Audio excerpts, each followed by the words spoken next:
नमस्कार दोस्तों, सृष्टि आईएएस के ऑनलाइन प्लेटफॉर्म पर एक बार फिर से तहे दिल से आप लोगों का बहुत बहुत स्वागत है।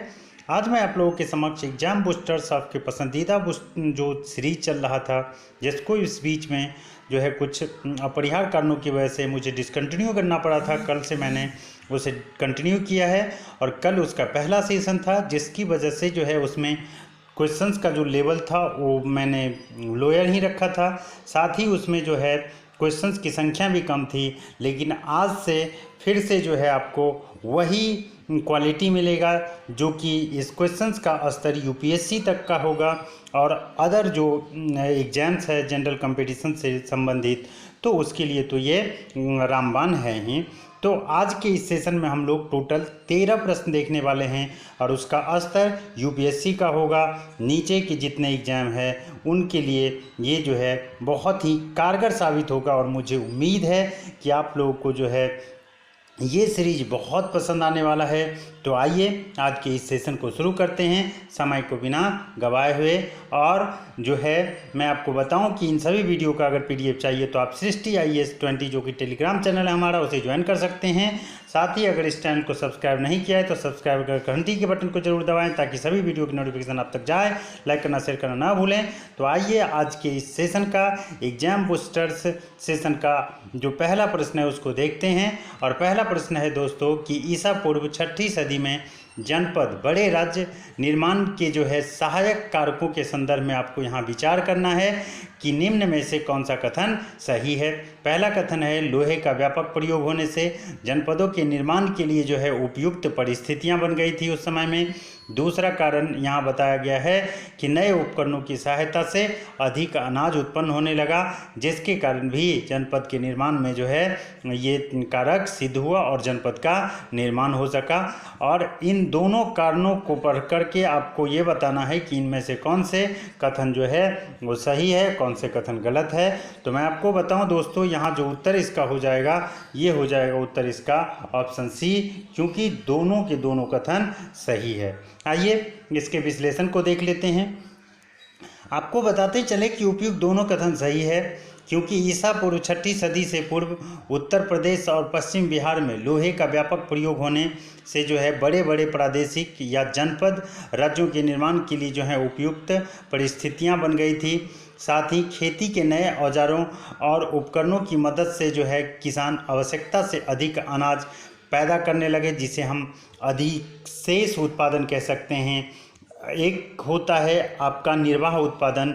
निर्वाह उत्पादन का मतलब दोस्तों ये है कि सिर्फ अपने आवश्यकता को पूर्ति करने लायक जो है अनाज का उत्पादन होता है, तो उसे हम बोलते हैं जो है निर्वाह उत्पादन। लेकिन अधिशेष उत्पादन का मतलब होता है कि अपनी आवश्यकताओं को पूरा करके जो है हम उनका व्यापार करने के लिए भी जो है सक्षम होते हैं, तो उसको हम कहते हैं अधिशेष उत्पादन। और वही होने लगा जिसके कारण जो है राजा लोग जो है वो क्या हो जाएंगे, वो मजबूत हो जाएंगे। उनको जो है कर रुपया पैसा जो है वो ज़्यादा उनके खजाने में आने लगेगा और फिर जो है वो अपने सैन्य शक्ति को बढ़ाएगा और उसी के बल पर जो है आगे चलकर ये जो है बड़े बड़े क्षेत्रों जनपदों का निर्माण करेगा और उसमें मगध सबसे आगे होगा।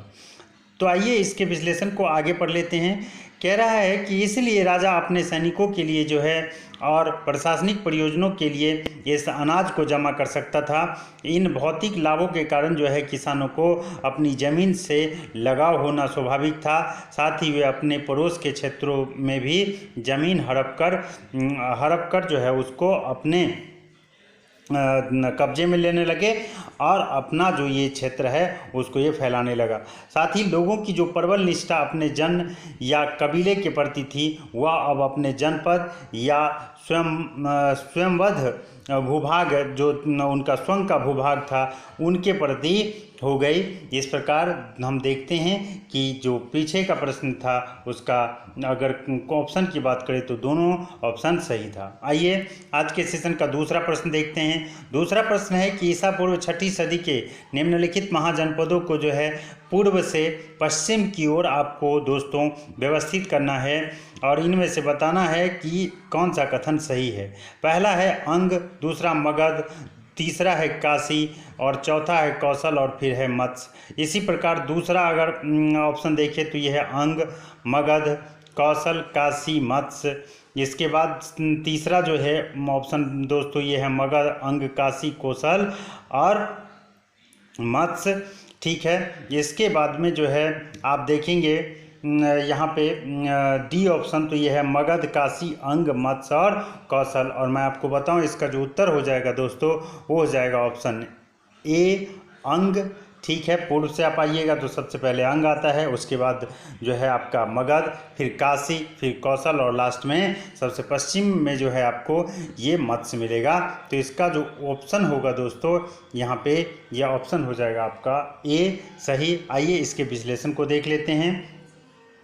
पूर्व से अगर हम शुरू करें तो सबसे पहले अंग जनपद हमें मिलेगा, जिसमें जो है आधुनिक मुंगेर और भागलपुर जो बिहार का है उन ज़िले को हम मान सकते हैं, क्योंकि यही ज़िला तत्कालीन जो है अंग जनपद के तहत आते थे। साथ ही उसके बाद जो है मगध जनपद आता है और ये आधुनिक पटना और गया ज़िले में तथा शाहाबाद का जो कुछ हिस्सा है उसमें पड़ता है। साथ ही उसके बाद आप जाएंगे तो इसके बाद मगध के बाद जो है काशी आता है, काशी जनपद, और उसके पश्चिम में आप जाएंगे तो कौशल आएगा, और फिर जो है आप सबसे पश्चिम में जाएंगे तो मत्स्य जनपद पड़ता है। तो इस हिसाब से जो है इसका ऑप्शन ये सही हो जाएगा। आइए आज के सेशन का तीसरा प्रश्न देखते हैं। तीसरा प्रश्न है कि बिंबिसार के संदर्भ में जो है निम्नलिखित कथनों पर जो है आपको विचार करना है और बताना है कि इनमें से कौन सा कथन असत्य है। यहाँ कीवर्ड पे जरूर ध्यान दीजिएगा, यहाँ असत्य है ना कि सत्य है। ठीक है, इसके बाद इस ऑप्शन में है कि वह मगध का वास्तविक संस्थापक था। बी कहता है कि उसने अंग देश पर अधिकार कर लिया था। सी कहता है कि उसकी पत्नी प्रसेनजीत की पुत्री थी। और डी कहता है कि उसने जो है राजवैद्य जीवक को अवंती राज चंद प्रदोत के यहाँ इलाज के लिए उज्जैन भेजा था। और यहाँ दोस्तों असत कथन ढूंढना है, तो मैं आपको बताऊं इसका जो असत कथन हो जाएगा दोस्तों ये हो जाएगा सी, क्योंकि जो बिंबिसार था उनकी पहली पत्नी जो थी वो प्रसेनजीत की पुत्री नहीं बल्कि बहन थी, और कौशल जो नरेश थे उनकी ये जो है पुत्री थी और प्रसेनजीत की बहन थी। तो यहाँ जो ऑप्शन हो जाएगा दोस्तों सी सही हो जाएगा। तो आइए इसके विश्लेषण को देखते हैं। कह रहा है कि बिंबिसार की जो पहली पत्नी थी वो कौशल राज जो था उनकी ये पुत्री थी और प्रसेनजीत की बहन थी। साथ ही अगर हम आपको और बताएं तो अन्य तीनों जो विकल्प है वहाँ पे सी के अलावा वो सत्य है। ठीक है, और यहाँ पे असत्य कथन ढूंढना था, इसलिए कथन सी असत्य है, यही उत्तर इसका हो जाएगा। साथ ही आपको बताएं कि बिंबिसार ने वैवाहिक संबंधों से भी जो है अपनी स्थिति को मजबूत किया था और उसने 3 विवाह किए थे। प्रथम विवाह से जो है काशी ग्राम दहेज स्वरूप उनको मिला था। उसके बाद कौशल के साथ शत्रुता समाप्त हो गई थी और उसकी जो दूसरी पत्नी थी वो वैशाली की लिच्छवी राजकुमारी चल्लना थी, जिससे जो है अजात शत्रु को जन्म हुआ और वही अजात शत्रु आगे चलकर बिंबिसार को जो है मारकर गद्दी पर बैठ जाएगा। और तीसरी जो रानी थी उनकी वो पंजाब के मद्र कुल के प्रधान की पुत्री थी। इसके अलावा मैं आपको बताऊं तो बिंबिसार ने अंग देश पर अधिकार कर लिया था और शासन अपने पुत्र राजा शत्रु को जो है वहां सौंप दिया था। साथ ही उसने अपने राजवैद्य जीवक को जो है अवंती के राजा चंद प्रदोत महासेन के यहाँ पीलिया रोग जब उनको हो गया था और जब उनसे सहायता मांगा तो उनके इलाज के लिए भी उसने उसे उज्जैन भेजा था। तो ये इनका जो है विश्लेषण है। इस हिसाब से आप देखेंगे तो उस प्रश्न का जो उत्तर है ऑप्शन सी है। आइए आज के सेशन का अगला प्रश्न देखते हैं। अगला प्रश्न है दोस्तों कि अजात शत्रु के संदर्भ में जो है निम्नलिखित कथनों पर विचार करना है आपको और फिर बताना है कि इनमें से कौन से कथन सत्य है। पहला कथन है बिंबिसार ने उसे योग्यता के आधार पर राजा बनाया था। दूसरा है कि उसने काशी और वैशाली राज्य को अपने राज्य में मिला लिया था। तो यहाँ दोस्तों मैं बताऊँ आपको तो ये दूसरा कथन तो सही है कि उसने काशी और वैशाली राज्य को अपने राज्य में मिलाया था, लेकिन पहला कथन जो है सर्वथा अनुचित अनुचित है और गलत है, क्योंकि बिंबिसार ने उसे योग्यता के बल पर नहीं बल्कि अजातशत्रु ने बिंबिसार को जो है मारकर राजगद्दी प्राप्त कर लिया था। और आगे चलकर उसी का अनुसरण करते हुए जो है अजातशत्रु के बेटा उदयन भी जो है अजातशत्रु को मारकर गद्दी पर बैठेगा। तो जैसे करनी वैसे भरनी जो है कहते हैं ना दोस्तों, तो वो हमें यहाँ देखने को मिलता है। तो यहाँ जो ऑप्शन हो जाएगा सही उस केवल 2 हो जाएगा, इसका मतलब इसका उत्तर हो जाएगा ऑप्शन बी। तो आइए इसके विश्लेषण को देखते हैं। आपको बताते चलें कि अजातशत्रु ने अपने पिता बिंबिसार की हत्या करके सिंहासन पर अधिकार किया था, अतः कथन 1 जो है असत्य है। साथ ही अजातशत्रु ने राज्य विस्तार की आक्रामक नीति से काम करना जो है वो शुरू किया था, क्योंकि ये विस्तारवादी नीति का अनुसरण करते थे। ठीक है, साथ ही उसने अपने समय में काशी और वैशाली को मगध में मिला लिया और अपने साम्राज्य का जो है विस्तार किया, अतः कथन 2 सर्वथा सत्य है। ठीक है, आइए आज के इस सेशन का अगला प्रश्न देखते हैं। अगला प्रश्न है दोस्तों कि मगध राज्य के संदर्भ में निम्नलिखित कथनों में से कौन सा या से कथन सत्य है या हैं। पहला, हर्यक कुल के राजा उदयन ने पटना में एक किला बनवाया था। दूसरा, एकराट उपाधि महापद्मनंद ने धारण की थी। तीसरा, शिशुनाग वंश ने अवंती राज्य को जो है वो मगध में मिला लिया था। नीचे दिए गए कूट का प्रयोग कर सही उत्तर आपको चुनना है कि इनमें से तीनों में से कौन से विकल्प जो है या कथन सही है। ऑप्शन ए है 1 एंड 2, ऑप्शन बी है केवल 2, ऑप्शन सी है 2 एंड 3, ऑप्शन डी है 1, 2 एंड 3, अर्थात उपरोक्त सभी। और मैं आपको बताऊं इसका जो उत्तर हो जाएगा दोस्तों ये हो जाएगा ऑप्शन डी, उपरोक्त तीनों सही है। आइए इसके विश्लेषण को देखते हैं। आपको बता दें कि उपरोक्त सभी कथन यहाँ सही है, क्योंकि उदयन अजातशत्रु के बाद मगध का राजा बना। उसके शासन की महत्वपूर्ण घटना है कि उसने पटना में जो है गंगा और सोन नदी के संगम पर एक किला बनवाया था। और मगध पर शिशुनाग वंश के बाद जो है नंद वंश का शासन हुआ, और नंद वंश का जो शासक था महापद्मनंद, उसने कलिंग को जीतकर जो है मगध शक्ति को बढ़ाया और विजय स्मारक के रूप में जीन की मूर्ति भी वहाँ से उठा लाए थे। और महापद्मनंद ने एकराट की उपाधि धारण की थी। इसके अलावा आपको बता दूं कि मगध पर शिशुनाग वंश के शासन के समय अवंती राज्य की शक्ति को जो है वो समाप्त कर उसे मगध राज्य में मिला लिया गया था। उसके साथ ही अवंती और मगध के बीच की जो 100 साल पुरानी शत्रुता थी उनका जो है अंत हो गया था। आइए आज के सेशन का अगला प्रश्न देखते हैं। अगला प्रश्न है कि मगध का एक साम्राज्य के रूप में स्थापित होने के कारणों के संदर्भ में निम्नलिखित कथनों पर विचार कीजिए। यहाँ कहने का तात्पर्य यह है कि जनपद तो 16 महाजनपद थे, क्योंकि आप देखेंगे तो बौद्ध धर्म के जो अंगुत्तर निकाय है और जैन धर्म के भगवती सूत्र, वहाँ आपको जो है 6ठी शताब्दी ईसा पूर्व में 16 महाजनपदों का जो है जिक्र मिलता है दोस्तों।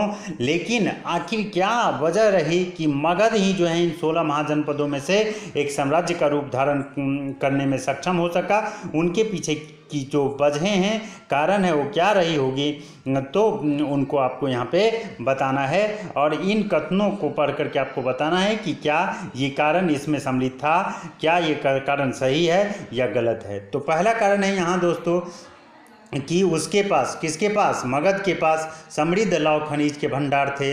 दूसरा कि यह उपजाऊ मध्य गंगा के मैदान के बीच पड़ता था। तीसरा, इनकी दोनों राजधानियां सामरिक दृष्टि से महत्वपूर्ण स्थानों पर थी। और इनमें से आपको सत्य कथन ढूंढना है। और यहाँ जो ऑप्शन हो जाएगा दोस्तों इसका सही, यहाँ हो जाएगा ऑप्शन डी सही, क्योंकि उपरोक्त तीनों जो कथन है मगध साम्राज्य की स्थापना में वो सही है। ऑप्शन 1, 2 और 3। आइए इसके विश्लेषण को देखते हैं। आपको बता दें कि उपरोक्त सभी कथन सत्य है, क्योंकि मगध राज्य के पास समृद्ध लौह खनिज के भंडार थे, जिसके कारण वे प्रभावशाली हथियार बना सके और जिसके कारण जो है वो युद्ध में विजय पर विजय जो पाते गए और क्षेत्रों को जो है अपने कब्जे में करते गए। उनके विरोधी ऐसे हथियार आसानी से नहीं प्राप्त कर सकते थे, इसलिए वो अपने जो उनके विरोधी थे उन पर वो भारी पड़ते थे। साथ ही मगध राज्य जो है वो मध्य गंगा के मैदान के मध्य में पड़ता था और इस उर्वरक प्रदेश में जो है जंगल साफ हो चुके थे। साथ ही यहाँ भारी वर्षा होने के कारण सिंचाई के बिना भी अच्छी पैदावार की जा सकती थी। परिणाम स्वरूप यहाँ के किसान काफ़ी अनाज पैदा कर लेते थे और अधिशेष उत्पादन की स्थिति यहाँ थी, और भरण पोषण के बाद भी उनके पास जो है काफ़ी अनाज बचता था, जिसे हम अधिशेष जो है उत्पादन कहते हैं। साथ ही शासक जो है कर के रूप में इस फाजिल उपज अर्थात अधिशेष उपज को एकत्र कर लेते थे। अतः कथन दो अगर हम देखें तो ये भी सत्य है। साथ ही मगध की दोनों राजधानियां प्रथम जो थी वो थी दोस्तों राजगीर, और द्वितीय जो राजधानी थी वो थी पाटलिपुत्र। दोनों जो है सामरिक दृष्टि से दोस्तों जो है बहुत महत्वपूर्ण स्थान रखता था। साथ ही राजगीर 5 पहाड़ियों की श्रृंखला से घिरी हुई थी, इसलिए वह दुर्भेद्य थी, अर्थात दुश्मन उस पर जो है हमला भी नहीं कर सकता था। वो प्राकृतिक सुरक्षा से जो था वो परिपूर्ण था। साथ ही मगध की दूसरी राजधानी पाटलिपुत्र केंद्रीय भाग में स्थित होने के कारण सभी दिशाओं से जो है संचार संबंध स्थापित कर सकते थे, और सभी दिशाओं पर जो है सही तरीके से शासन प्रशासन करने में, नज़र रखने में जो है उनको मदद मिलता था। साथ ही पाटलिपुत्र जो है दोस्तों वो गंगा, गंडक और सोन नदियों के संगम पर स्थित थी, और सोन और गंगा नदियाँ इसके पश्चिम और उत्तर में थी, तो पुनपुन दक्षिण तथा पूर्व की ओर से घेरे हुए थे।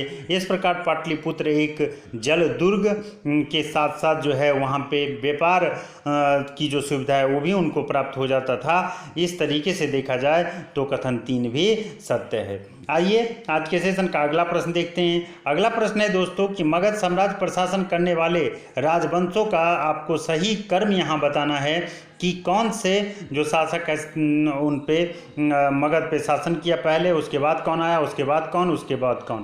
पहला ऑप्शन है हर्यक वंश, दूसरा नंद वंश, तीसरा शिशुनाग और चौथा मौर्य वंश। ठीक है, दूसरा ऑप्शन है हर्यक, फिर शिशुनाग, फिर नंद, फिर मौर्य वंश, और तीसरा है नंद वंश, हर्यक वंश, मौर्य वंश और शिशुनाग वंश।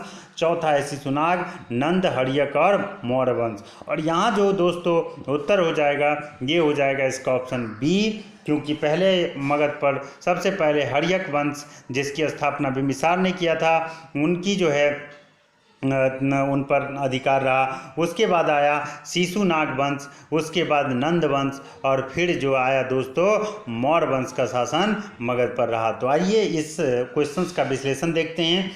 आपको बताते चलें कि मगध साम्राज्य प्रशासन करने वाले राजवंशों का सही क्रम अगर हम देखें तो ये इस प्रकार है।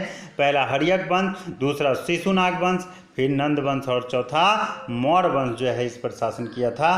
तो आइए आज के सेशन का अगला प्रश्न देखते हैं। अगला प्रश्न है कि निम्नलिखित जनपदों में से किसने सबसे पहले युद्ध में हाथियों का प्रयोग किया।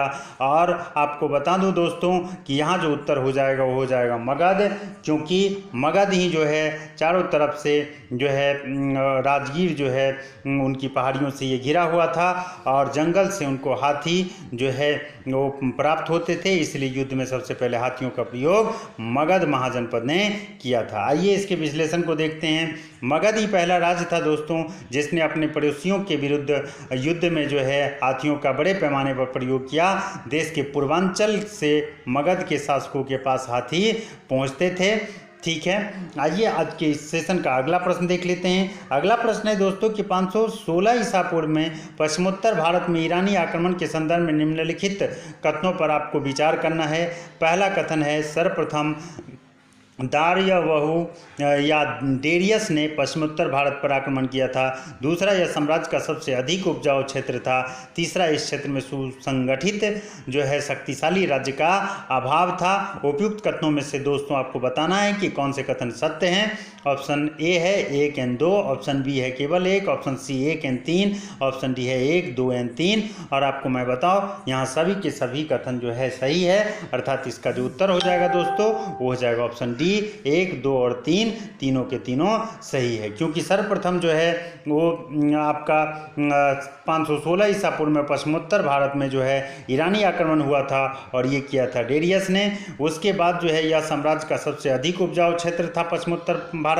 साथ ही इस क्षेत्र में जो है सुसंगठित शक्तिशाली राज्य का अभाव था। तो आइए इसका विश्लेषण देखते हैं। दोस्तों आपको बता दें कि उपयुक्त सभी कथन यहाँ सही है, क्योंकि सर्वप्रथम ईरानी शासक जो है दारयावहु डेरियस ने 516 ईसा पूर्व में जो है पश्चिमोत्तर भारत पर आक्रमण किया था और उसने पंजाब तथा सिंधु नदी के पश्चिम के इलाके और सिंध को जीतकर अपने साम्राज्य में जो है उनको अपना अंग बना लिया था। साथ ही यहाँ उल्लेखनीय है कि ईरानी साम्राज्य में कुल मिलाकर 28 छत्रपियाँ थी और पंजाब व सिंध जो है उनके पंजाब सिंध प्रदेश इसके 20वां प्रांत या छत्रप बना था। साथ ही पंजाब का सिंधु नदी के पश्चिम वाला हिस्सा साम्राज्य का सबसे अधिक आबाद और उपजाऊ क्षेत्र था उनका, और पश्चिमोत्तर भारत में जो है मगध की तरह कोई शक्तिशाली साम्राज्य नहीं था और जो है छोटे छोटे राज्य आपस में लड़ते रहते थे, उनमें एकता का बहुत ज़्यादा अभाव था, गुटबंदियाँ चलती थी और यह क्षेत्र जो है समृद्ध भी था। ठीक है, जिसका फ़ायदा ईरानियों ने जो है उन पर आक्रमण करके उसको अपने कब्जे में करके उठाया। ठीक है, आइए आज के इस सेशन का अगला प्रश्न देखते हैं और वो प्रश्न है 10वां कि भारत और ईरान के संपर्क के परिणामों के संदर्भ में निम्नलिखित कथनों पर विचार कीजिए और बताइए कि इनमें से कौन से कथन सही है। पहला है कि क्या भारत और ईरान के संपर्क से खरोष्टी लिपि का आगमन हुआ भारत में। दूसरा है स्थापत्य कला का ईरानी प्रभाव जो है स्थापत्य कला पर देखने को मिला। तीसरा है कि व्यापार संबंधों की स्थापना हुई। और आपको मैं बताऊं दोस्तों कि जी हाँ, ये तीनों के तीनों हुई। इसका मतलब यहाँ जो उत्तर हो जाएगा दोस्तों डी 1 2 3 तीनों के तीनों सही है।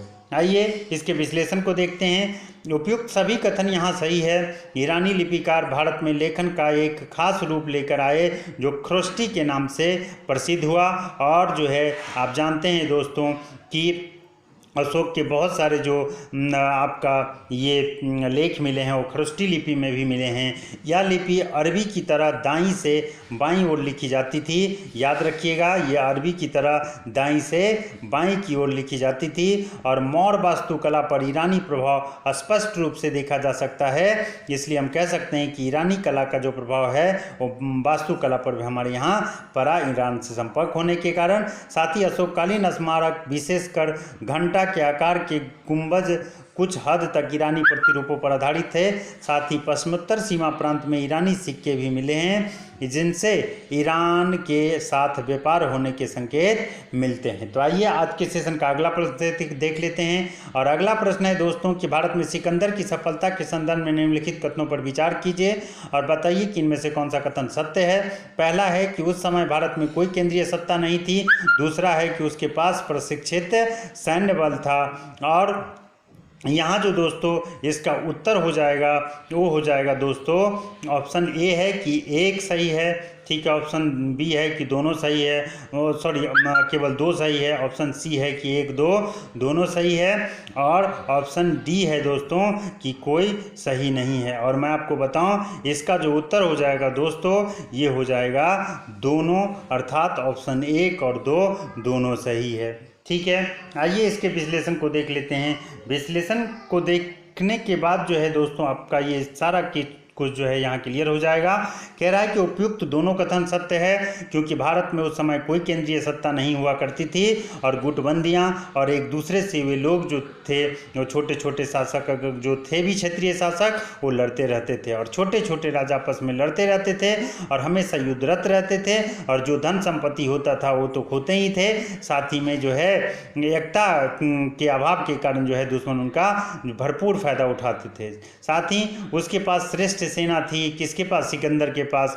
और इसलिए वह हर युद्ध में जो है विजय प्राप्त करता गया। लेकिन आपको पता है कि उनकी सेना जो है आपका जो है रावी नदी से आगे बढ़ने से इनकार कर देगा और फिर वो जो है वहीं से जो है लौट जाता है। ठीक है, आइए आगे का क्वेश्चन देखते हैं। अगला क्वेश्चन है दोस्तों कि सिकंदर द्वारा भारत पर आक्रमण करने के क्रम में जो है सबसे पहले किस राजा ने सामना किया। ऑप्शन ए है पोरस ने, ऑप्शन बी है उदयन ने, ऑप्शन सी है आम्भी ने और ऑप्शन डी है चंद्रगुप्त मौर्य ने। और यहाँ जो उत्तर होगा दोस्तों ये हो जाएगा आम्भी, क्योंकि सबसे पहले जब सिकंदर भारत पर आक्रमण किया तो वो सिंध क्षेत्र पर ही किया और वहाँ सिंध के शासक आम्भी से ही उनका आमना सामना हुआ। लेकिन उनको सबसे जो टक्कर का जो है उनको जो प्रतिद्वंदी कह सकते हैं वो पोरस मिला उनको, ठीक है। लेकिन सबसे पहले आम्भी से इनका सामना हुआ था। तो इसका विश्लेषण देखते हैं। सिकंदर द्वारा भारत पर आक्रमण करने के क्रम में जो है सबसे पहले तक्षशिला के शासक जो है आम्भी से जो है उनका सामना हुआ, हालांकि वह सिकंदर से हार गया था, ठीक है। आइए आज के सेशन का अगला प्रश्न देखते हैं। अगला प्रश्न है दोस्तों कि सिकंदर के साथ भारत पर आक्रमण के संदर्भ में निम्नलिखित कथनों पर विचार कीजिए। और इसमें जो ऑप्शन है पहला कि उसका भारत में सबसे शक्तिशाली प्रतिरोध पोरस ने किया, दूसरा है कि उसके द्वारा भारत पर आक्रमण के समय मगध पर मौर्य वंश का शासन था। ये उपरोक्त कथनों में से कौन से कथन सत्य है। ऑप्शन ए केवल एक सही है, ऑप्शन बी केवल दो सही है, ऑप्शन सी एक और दो दोनों सही है, ऑप्शन डी कह रहा है कि कोई सही नहीं है। और यहाँ दोस्तों मैं बताऊं इसका जो उत्तर हो जाएगा दोस्तों ये हो जाएगा ऑप्शन ए केवल एक सही है, क्योंकि जब सिकंदर ने भारत पर आक्रमण किया तो मौर्य वंश का शासक नहीं था बल्कि नंद वंश का जो है भारत पर शासन था। तो यहाँ जो है ऑप्शन दो गलत हो जाएगा, इसलिए ऑप्शन इसका ए सही है। आइए इसके विश्लेषण को देखते हैं। विश्लेषण में मैं आपको बताऊं कि सिकंदर के भारत पर आक्रमण के क्रम में जो है पहला सामना दोस्तों तक्षशिला के शासक आम्भी से हुआ था, परंतु झेलम नदी के किनारे पहुंचने पर सिकंदर का जो है पहला और सबसे शक्तिशाली प्रतिरोध पोरस ने किया था और वह पोरस की बहादुरी और साहस से बड़ा प्रभावित हुआ था और फिर जो है इसलिए उसने उसका राज्य जो है वापस कर दिया था और उसने अपना जो है सहयोगी उनको बना लिया। अतः कथन एक जो है दोस्तों सत्य है। उसके आक्रमण के समय मगध पर जो है नंद वंश का जो है शासन था, अतः उस जो ऑप्शन दो था कि उसके आक्रमण के समय भारत पर जो है वो मगध पर जो है वो मौर्य वंश का शासन था, कि ये गलत था क्योंकि उस समय जो है उस पर नंद वंश का जो है शासक था और जो है कथन इसलिए दो असत्य हो जाता है। साथ ही यहाँ उल्लेखनीय है कि उस समय नंद वंश का जो राजा था वो था घनानंद और कहा जाता है कि घनानंद जो है उनके डर से जो है पूरा इलाका थर्राता था और यही वजह है कि सिकंदर की सेना जो है आगे बढ़ने से जो है इनकार कर दिया और वो जो है भारत के अन्य क्षेत्रों पर आक्रमण करने से इनकार कर दिया। हालांकि इनके बारे में अलग अलग तथ्य लोग अलग अलग विद्वानों के द्वारा दिया जाता है। कोई कहते हैं कि उनके सेना थक गए थे इसलिए वो आगे नहीं बढ़े और फिर वहाँ से लौट गए, तो कोई कहते हैं कि उनके जो घनानंद हैं उनके डर से उनके भय से जो है उनकी सेना जो है आगे बढ़ने से इनकार कर दिया। लेकिन जो कुछ भी हो दोस्तों, अगर नंद वंश के राजा घनानंद के साथ जो है अगर उनका युद्ध होता सिकंदर का तो आज इतिहास कुछ और ही होता और हो सकता है कि जो हम लोग पढ़ रहे हैं उनमें जो है बहुत कुछ और हमें देखने को मिलता, लेकिन ऐसा हुआ नहीं, तो ये एक पूरी कल्पना ही रह गई। तो चलिए आज के सेशन में जो है कुल 13 प्रश्न हमने लिया था और मुझे उम्मीद है कि आप लोगों को ये सेशन बहुत पसंद आया होगा और आज हम यहीं पे इस सेशन को विराम देंगे और फिर नेक्स्ट सेशन जब तक लेकर आते हैं तब तक आप लोग अच्छे से रहिए, खुश रहिए, घर से नहीं निकलिए जब तक कि ज़रूरी काम न हो और निकलिए तो अपने सुरक्षा को ध्यान में रखकर मास्क और सैनिटाइज़र का प्रयोग ज़रूर से ज़रूर कीजिए। और इसी के साथ मैं ईश्वर से कामना करता हूं कि आप और आपका सब परिवार कुशल रहे। जय हिंद, जय भारत।